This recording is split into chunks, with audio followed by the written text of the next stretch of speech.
मेरा नाम अक्षत बाहेती है। I belong to Indore. By qualification मैं एक चार्टर्ड अकाउंटेंट हूँ और हमारी जो फर्म है that is being into the service Tally 3.0 के अंदर the things are made more simpler and accessible. जो इसके अंदर गो टू के ऑप्शंस दिए हैं जहाँ से आप एक जगह से दूसरी जगह हॉप कर सकते हैं और दूसरे से तीसरी जगह और वापस अगर आपको बीच में फर्स्ट जगह जाना हो तो आपकी रिपोर्ट एज इट इज़, आपके वाउचर्स एज इट इज़ आपको खुले मिलते हैं। मेरा काम जैसा था वैसा ही है, पर वो और आसान है बिना कुछ सीखे।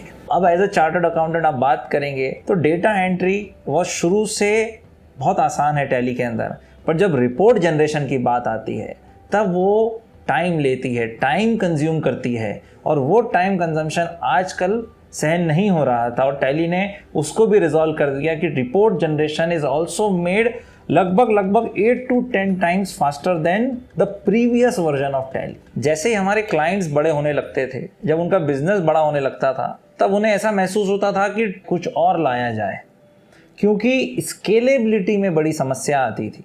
पर टैली 3.0 के अंदर आके सबसे बड़ी समस्या जो रिजॉल्व हुई है वो है स्केलेबिलिटी की, क्योंकि टैली ने अब multi GSTN under same company allow कर दिया है।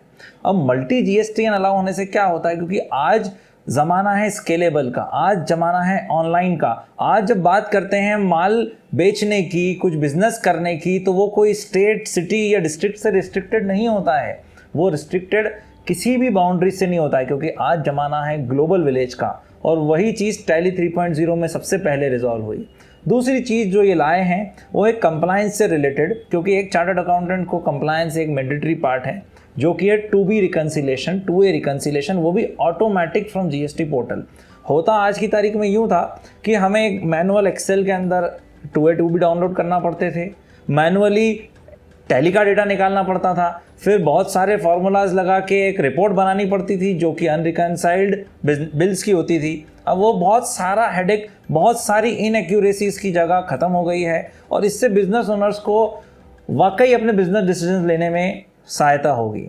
तीसरा जो इसके अंदर फ़ायदा आया है वो है वाउचर रीनंबरिंग वाला, जो कि पैटर्न अब इसके अंदर हमने अलाउ कर दिया है टैली वालों ने, that voucher numbering will not be get auto renumbered on deletion of the specific invoices. UPI transactions या आपके ऑनलाइन क्यूआर कोड स्कैनिंग के ट्रांजैक्शंस कितने बढ़ गए हैं, और अब कोई भी बिजनेस ओनर्स या service provider does not want कि उसका पेमेंट डिले हो। अगर कोई व्यक्ति पेमेंट करना चाहता है एट अ कन्वीनियंस, वो कर सकता है, क्यूआर कोड स्कैनिंग से कर सकता है। अब टैली ने ये फंक्शनैलिटी इंटीग्रेट करके एक पेमेंट गेटवे भी इंटीग्रेट करवाया है और क्यूआर कोड जनरेशन भी इंटीग्रेट करवाया है, जिससे आप एक यूनिक रेफरेंस कोड से ये ट्रैक कर सकते हैं कि इस व्यक्ति का पेमेंट आया है और उसकी प्रॉपर अकाउंटिंग और प्रॉपर बुक कीपिंग आप कर सकते हैं। ये सारे नए फीचर्स हैं जो एक टैली को रिमार्केबल व्यू देते हैं। आज के ज़माने का न्यू जनरेशन जेन जी टैली हम इसे कह सकते हैं, क्योंकि आज की नीड के हिसाब से ये पर्याप्त है।